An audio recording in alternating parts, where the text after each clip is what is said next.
साथियों नमस्कार और स्वागत है आप सभी का। और अभी हम पढ़ने जा रहे हैं जो मंदिर वास्तुकला की कुछ प्रमुख शैलियाँ हैं उनके बारे में, और ये भाग एक है। तो यहाँ पे अगर हम मंदिर वास्तुकला की शैलियों के बारे में अगर बात करें तो कुछ प्रमुख शैलियाँ जिनमें शामिल है नागर शैली, द्रविड़ शैली, नायक शैली, बेसर शैली, होयसल शैली और विजयनगर कला, पाल शैली। ये कुछ प्रमुख मंदिर वास्तुकला की शैलियाँ हैं जिनके तहत मंदिरों का निर्माण किया जाता है, और जो कुछ किए जा चुके हैं उनके बारे में पढ़ेंगे। और अक्सर इनसे संबंधित सवाल स्टेट पीसीएस एग्ज़ामों में कुछ कथन दिए हुए होते हैं, उनके साथ पूछ लिए जाते हैं। तो उसके हिसाब से अगर चर्चा करें तो सबसे पहले अगर हम बात करें कि जो मंदिर है उसके मूल रूप में कुछ अवयव शामिल होते हैं, जिनकी अगर हम बात करें तो वो हैं गर्भगृह, मंडप और शिखर। तो गर्भगृह की बात कर लें तो ये जो सामान्य रूप से क्या होता है, एक कक्षीय कमरा होता है, एक ही कमरा होता है जिसमें मंदिर के प्रमुख देवता को स्थापित किया जाता है। जबकि अगर हम मंडप की बात कर लें तो मंडप जो होता है ये मंदिर का प्रवेश स्थल होता है, और इसमें क्या होता है कि सामान्य रूप से बड़ी संख्या में जो लोग इकट्ठे होते हैं उनको स्थान देने के लिए इसका निर्माण किया जाता है। अब शिखर की बात कर लें तो शिखर ये पर्वत जैसा शिखर होता है। एक्चुअली ये मंदिर का ऊपरी हिस्सा होता है, और इसका आकार या तो पिरामिड का या फिर गोलाकार या लंबा गोलाकार, इस प्रकार से विभिन्न प्रकार के शिखर हो सकते हैं।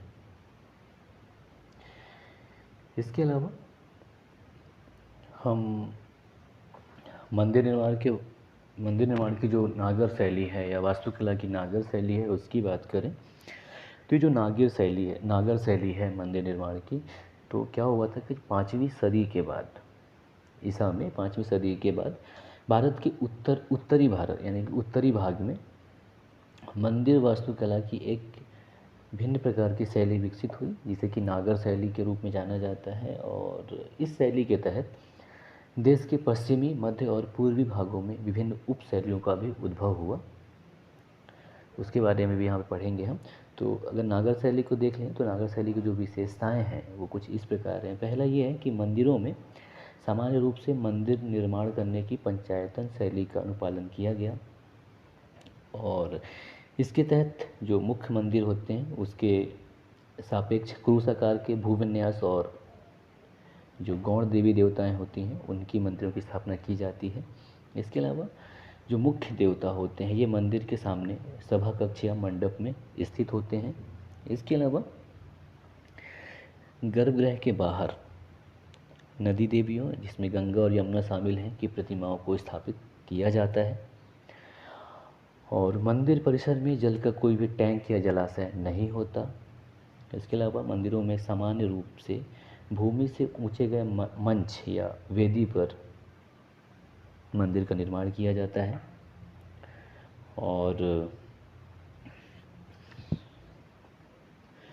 ये जो द्वार मंडप है इनके निर्माण में स्तंभ का प्रयोग किया जाता है। और मंदिरों की अगर हम शिखर की बात कर लें तो सामान्यतः जो मंदिर के शिखर होते हैं वो 3 प्रकार के होते हैं। एक तो होता है लतिन या रेखा प्रसाद प्रकार का शिखर, दूसरा फमसाना प्रकार का शिखर, और तीसरा है वल्लभी प्रकार का शिखर। तो जो लतिन या रेखा प्रसाद शिखर होते हैं तो इनका ये जहाँ पर इनका निर्माण किया जाता है तो ये आधार पर वर्गाकार होते हैं, और शीर्ष पर जो बिंदु होता है वहाँ जाती हुई दीवार गोल होती जाती हैं। ठीक है।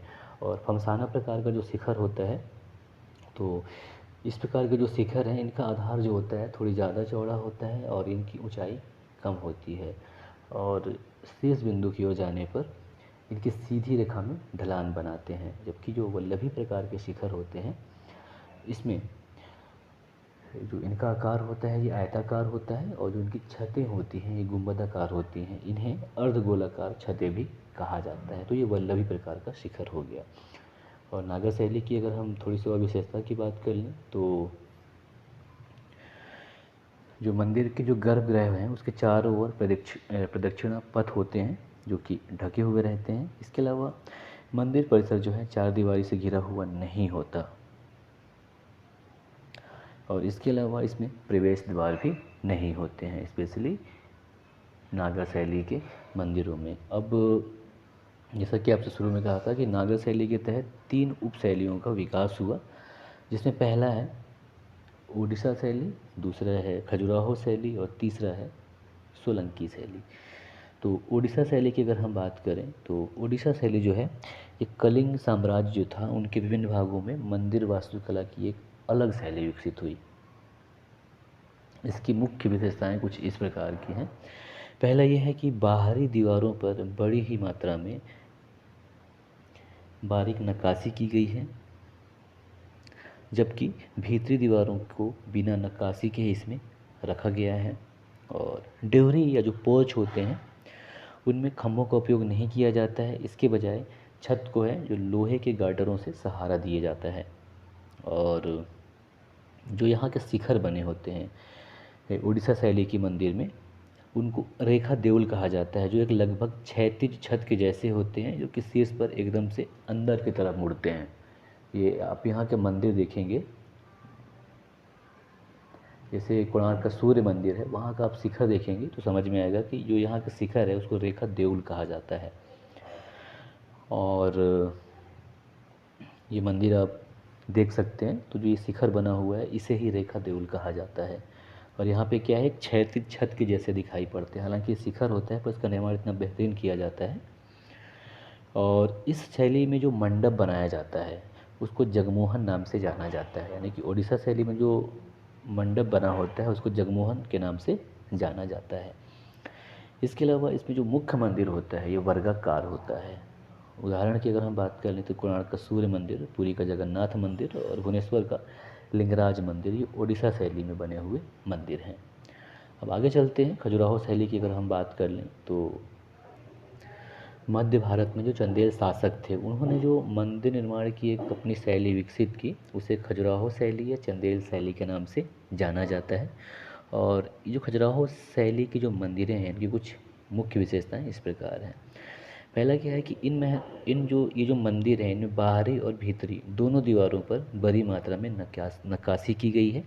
इसके अलावा ये जो नक्काशियों की जो मूर्ति हैं ये आमतौर पर कामुक शैली की हैं और वात्स्यायन की रचना कामस्रोत से प्रेरित है। इसके अलावा ये जो मंदिर बने हुए हैं ये बलुआ पत्थर से बने हुए हैं। और इन मंदिरों में 3 कक्ष हैं, गर्भगृह, मंडप और अर्धमंडप। तो ये जो एक विश्वनाथ मंदिर है खजुराहो का, जिसे आप देख सकते हैं, तो यहाँ पे समझ में आ रहा है आपको कि 3 कक्ष हैं, जिसमें गर्भगृह भी शामिल है, मंडप है और अर्ध मंडप भी शामिल है। इसके अलावा ये जो कुछ मंदिर हैं जिनमें गर्भगृह तक जाने के लिए गलियारा होता है, जिसे कि अंतराल कहा जाता है। इसके अलावा पर ये जो खजुराहो शैली की जो मंदिरें बनी हुई हैं ये आमतौर पर पूर्वमुखी या उत्तरमुखी मुखी हैं। इसके अलावा जो मंदिर निर्माण में पंचायतन शैली का पालन किया गया है। जो सहायक मंदिर बने हैं उनमें भी रेखा प्रसाद हैं। इसके अलावा इसकी वजह से ये जो मंदिर समूह हैं एक पर्वत की श्रृंखला के समान दिखाई पड़ते हैं। और खजुराहो शैली में जो मंदिर बनाए गए हैं तो इन मंदिरों को अपेक्षाकृत ऊंचे चबूतरों पर बनाया गया है। अगर हम उदाहरण की बात करें तो जो खजुराहो के जो मंदिर हैं जिनमें एक कंदरिया महादेव मंदिर और लक्ष्मण मंदिर, इसके अलावा विश्वनाथ मंदिर वगैरह शामिल हैं। और अब जो तीसरी शैली है जिसकी अगर हम बात करें तो वो है सोलंकी शैली। तो सोलंकी शैली की अगर हम बात करें तो गुजरात और राजस्थान सहित भारत के उत्तर पश्चिमी भाग में जो सोलंकी शासक थे उनके संरक्षण में ये शैली विकसित हुई। और इस शैली की कुछ जो मुख्य विशेषताएं हैं वो इस प्रकार से हैं कि जो यहाँ के मंदिरें बनी हैं इनकी दीवारें नक्काशी रहित हैं। इसके अलावा गर्भगृह अंदर और बाहर दोनों तरफ से मंडप से जुड़ा हुआ है। और जो बरामदे में जो सजावटी धनुषाकार द्वार हैं उन्हें तोरण कहा जाता है। इसके अलावा इन मंदिरों की एक अनूठी विशेषता ये है कि मंदिर परिसर में बावड़ी या तालाब है जिसे कि सूर्य कुंड कहा जाता है। इसके अलावा जो बावड़ी हैं उनकी सीढ़ियों पर छोटे छोटे मंदिर हैं और इन मंदिरों में लकड़ी की नक्काशी की गई है। और ये आप देख सकते हैं, ये जो मोढेरा का सूर्य मंदिर है बहुत ही बेहतरीन नज़ारा है ना। तो और अन्य विशेषताओं की बात करें तो जो ये मंदिर हैं ये विभिन्न प्रकार के पत्थरों से, जैसे कि बलुआ पत्थर हो गया, काला बेसल्ट हो गया और नरम संगमरमर से मिलकर बनाए गए हैं। और यहाँ के जो भी मंदिर हैं अधिकांशतः पूर्वमुखी हैं। और मंदिर का निर्माण इस प्रकार से किया गया है कि ठंड के समय जो सूरज की किरणें हैं सीधे मुख्य मंदिर पर पड़ती है। इसके अलावा जो अन्य कलाएं, मतलब वास्तुकला की जो शैली है उस पर हम उसके बारे में हम अगले वीडियो में चर्चा करेंगे। नमस्कार, जय हिंद।